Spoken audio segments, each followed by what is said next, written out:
Good morning everyone. आज हमारा topic है भारतीय संविधान की विशेषताएं। विश्व का सबसे बड़ा लिखित संविधान है। जैसे ये भारतीय संविधान है ना, ये भारत का विश्व का है, जो उसमें सबसे बड़ा अगर लिखित संविधान है तो वो हमारे भारत का है।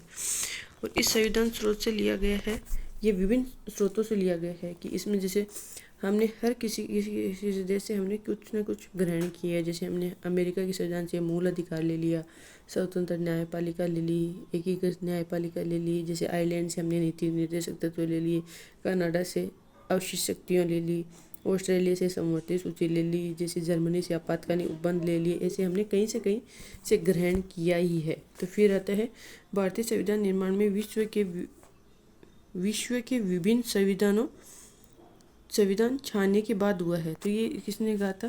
डॉक्टर भीमराव अम्बेडकर ने कहा था कि भारतीय संविधान का निर्माण हमने विश्व के विभिन्न जो जितने भी संविधान हैं विश्व के, उनको सबको हमने छाने, यानी उसका एनालिसिस करने के बाद इसका निर्माण हुआ हमारे भारतीय संविधान का। तो ये किसने कहा था? BR अम्बेडकर ने कहा था। फिर आता है भारतीय संविधान को उधार का संविधान या उधार का थैला कहा जाता है। उधार का थैला यानी हमने दूसरे संविधान से किसी से कुछ ले लिया, किसी से जो दूसरे संविधान से हमने जो ग्रहण किया है, तो इसलिए हमें हमारे भारतीय संविधान को क्या कहा गया?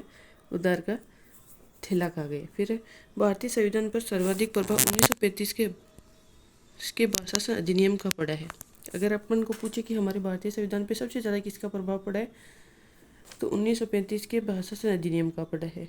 तो इसमें देखें 1935 से क्या क्या ग्रहण किया है। तो संघीय व्यवस्था है, विषयों का बंटवारा है, न्यायपालिका का ढांचा है, लोक सेवा आयोग का प्रावधान है, राज्यपालिका कार्यालय है, राष्ट्रपति द्वारा विधेयक पर स्वीकृति देना है, राष्ट्रपति द्वारा अध्यादेश जारी करना है। तो अगर हम अध्यादेश की बात करें तो अध्यादेश, राष्ट्रपति का अध्यादेश आर्टिकल 123/213, आप ऐसे याद रखना, 123 में राष्ट्रपति अध्यादेश है और बटा 213 में राज्यपाल अध्यादेश हो जाएगा। आपको इसे ट्रिक से याद रखना है। फिर है ब्रिटेन से हमने ली है इकहरी नागरिकता ली है, संविधान शासन प्रणाली ली है, मंत्रिपरिषद का सामूहिक उत्तरदायित्व लिया है, राष्ट्रपति का नामात्र के रूप में होना है। राष्ट्रपति नामात्र के रूप में होता है, जबकि वास्तविक रूप में कौन होता है? प्रधानमंत्री होता है। विधायी प्रक्रिया, कानून निर्माण की प्रक्रिया, द्विसदनात्मक व्यवस्था है, विधि के समक्ष समानता। तो विधि के समक्ष समानता का प्रावधान हमने कहाँ से लिया है? ब्रिटेन के संविधान से लिया गया। और अगर आपको पूछे कि विधि द्वारा स्थापित प्रक्रिया कहाँ से ली है, तो जापान से लिया है। और विधि द्वारा समान संरक्षण, ये हमें अमेरिका के संविधान से लिया है। फिर है परमाधिकार या लेख या रिट। जैसे आर्टिकल 32 के तहत सुप्रीम कोर्ट में रिट लगती है और आर्टिकल 226 के तहत हाई कोर्ट में रिट लगती है। तो रिट का प्रावधान हमने कहाँ से लिया है? ये भी हमने ब्रिटेन से लिया है। फिर आता है मूल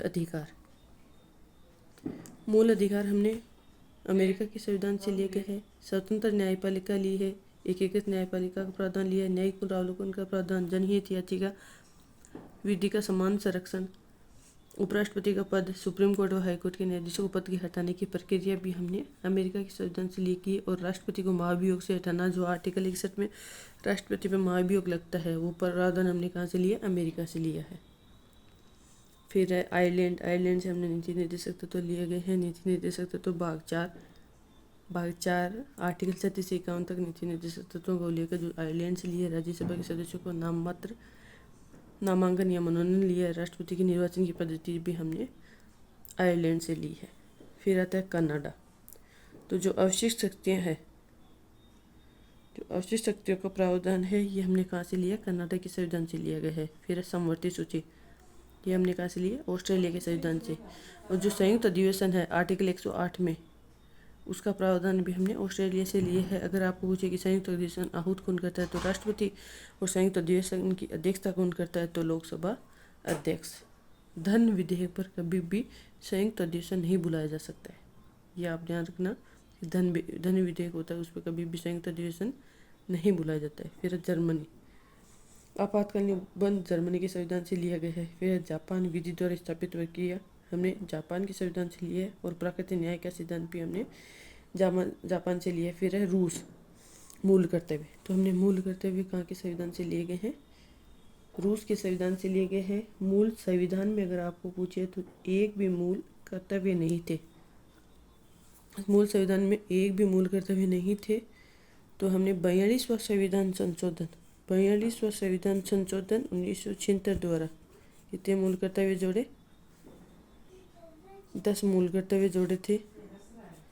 और 11वां मूल कर्तव्य है ये 86वां संविधान संशोधन 2002 द्वारा जोड़ा गया। जबकि मूल कर्तव्य जोड़े और आर्टिकल कहाँ तक है मूल कर्तव्यों का उल्लेख? आर्टिकल भाग मूल कर्तव्यों का उल्लेख भाग 4 के आर्टिकल 51 क में मूल कर्तव्यों का उल्लेख है।